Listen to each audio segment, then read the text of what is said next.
दोस्तों, आज की कहानी है कमाई का हिसाब। बहुत समय पहले की बात है। चंदनपुर का राजा बड़ा प्रतापी था। दूर दूर तक उसकी समृद्धि की चर्चाएं होती थी। उसके महल में हर एक सुख सुविधा की वस्तु उपलब्ध थी, पर फिर भी अंदर से उसका मन अशांत रहता था। उसने कई ज्योतिषियों और पंडितों से इसका कारण जानना चाहा। बहुत से विद्वानों से मिला। किसी ने कोई अंगूठी पहनाई तो किसी ने यज्ञ कराए, पर फिर भी राजा का दुख दूर नहीं हुआ। उसे शांति नहीं मिली। एक दिन भेष बदलकर राजा अपने राज्य की सैर करने के लिए निकला। घूमते घूमते वह एक खेत के निकट से गुजरा।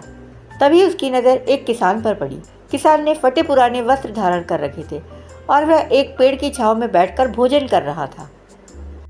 किसान के वस्त्र देखकर राजा के मन में आया कि वह किसान को कुछ स्वर्ण मुद्राएं दे दे, ताकि उसके जीवन में कुछ खुशियां आ पाए। राजा किसान के सम्मुख जाकर बोला, मैं एक राहगीर हूँ। मुझे तुम्हारे खेत में 4 स्वर्ण मुद्राएं मिली। ये खेत तुम्हारा है, इसलिए ये तुम रख लो। किसान ने कहा, ना ना सेठ जी, ये मुद्राएं मेरी नहीं हैं। इसे आप ही रखें या किसी और को दान दे दे। मुझे इसकी कोई आवश्यकता नहीं। किसान की यह प्रतिक्रिया राजा को बड़ी अजीब लगी। वह बोला, धन की आवश्यकता किसे नहीं होती, भला आप लक्ष्मी को ना कैसे कर सकते हैं? सेठ जी, मैं हर रोज 4 आने कमा लेता हूँ और उतने में ही प्रसन्न रहता हूँ। किसान बोला, क्या क्या आप सिर्फ 4 आने की कमाई करते हैं और उतने में ही प्रसन्न रहते हैं? यह कैसे संभव है? राजा ने अचरज से पूछा।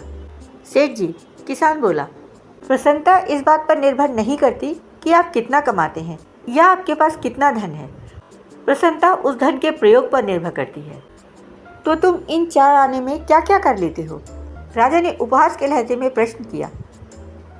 किसान भी बेकार की बहस में नहीं पड़ना चाहता था।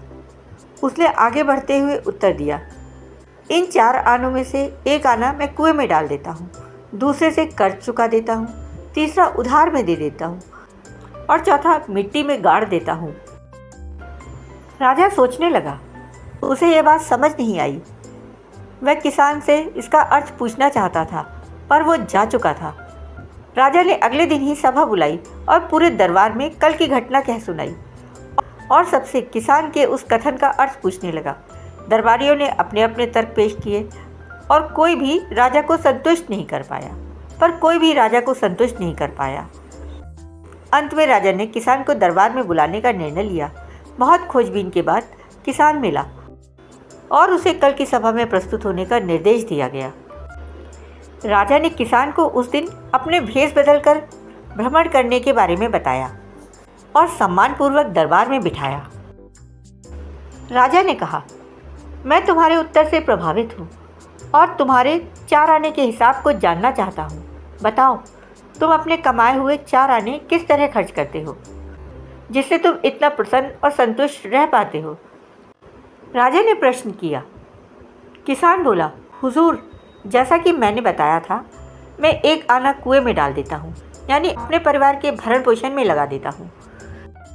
दूसरे से मैं कर्ज चुकाता हूँ, यानी इसे मैं अपने वृद्ध माँ बाप की सेवा में लगा देता हूँ। तीसरा मैं उधार देता हूँ, यानी अपने बच्चों की शिक्षा दीक्षा में लगा देता हूँ। और चौथा मैं मिट्टी में गाड़ देता हूँ, यानी मैं 1 पैसे की बचत कर लेता हूँ, ताकि समय आने पर मुझे किसी से मांगना ना पड़े और मैं इसे धार्मिक या सामाजिक और अन्य कार्यों में लगा सकूं। राजा को अब किसान की बात समझ आ चुकी थी। राजा की समस्या का समाधान हो चुका था।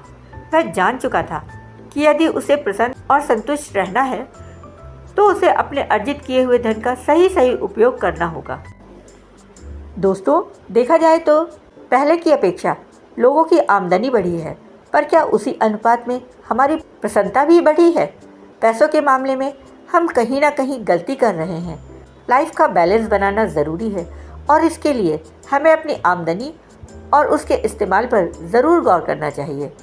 नहीं तो भले ही हम लाखों रुपए कमा लें, पर फिर भी हम प्रसन्न और संतुष्ट नहीं रह पाएंगे। दोस्तों, उम्मीद है ये कहानी आपको अच्छी लगी होगी। अगर अच्छी लगी हो तो दोस्तों और रिश्तेदारों के साथ शेयर कीजिएगा और लाइक भी कीजिएगा। और अगर अभी तक चैनल को सब्सक्राइब नहीं किया है तो सब्सक्राइब भी कीजिएगा। फिर मिलते हैं एक नई कहानी के साथ। तब तक खुश रहिए, प्रसन्न रहिए। फिर मिलते हैं। धन्यवाद।